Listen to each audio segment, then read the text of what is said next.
Recorded Books Inspirational presents an unabridged recording of A Promise for Spring by Vogel Sawyer, narrated by Barbara Caruso and directed by Abigail McHugh. This book is copyrighted 2009 by Vogel Sawyer. This recording is copyrighted 2009 by Recorded Books, producer and publisher of Recorded Books Inspirational, an imprint dedicated to stories of faith and the human spirit. The author opens this novel with the following quote from the 23rd Psalm. "The Lord is my shepherd, I shall not want. He maketh me to lie down in green pastures. He leadeth me beside the still waters.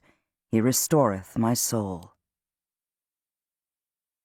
And now, A Promise for Spring. Chapter 1. May 1874. Next stop, Moreland, Kansas. Next stop, Moreland. Emmeline Bradford's heart pounded in the top of her head. Moreland, my stop. She peeked over her shoulder and watched the conductor move slowly up the aisle, his gait swaying with the motion of the train. When he reached Emmeline's seat, she held out her gloved hand and whispered, "Excuse me, sir." The conductor paused, his feet set wide, and peered down at her. The grey hair of the man's bushy eyebrows splayed out in every direction, nearly covering the top half of his round spectacles. It gave him a fierce look. Emmeline licked her dry lips. "Can you tell me how much longer to Moreland?" He pulled on a loop of chain hanging across his well-filled brocade vest, freeing a gold pocket watch from its hiding spot. A flick of his broad thumb opened the cover on the gold disc. He squinted at the watch's face for a moment, causing his thick brows to slip briefly behind the circles of his eyeglasses. Then he gave a brisk nod of apparent satisfaction, and his face relaxed. "Less than 15 minutes, miss." He gave a single emphatic nod. "Yes, miss. Ought to be pulling into Moreland right on schedule. 3:15 on the dot." Emmeline's stomach turned over, and her palms grew moist within the confines of her cotton gloves. "Thank you, sir." The conductor tipped his hat before moving on.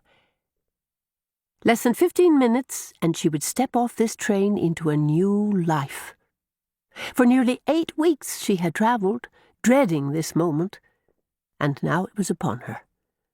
The high white muslin collar of her dress choked her, and she slipped one glove-covered finger beneath its edge and pulled, trying to give herself room to breathe.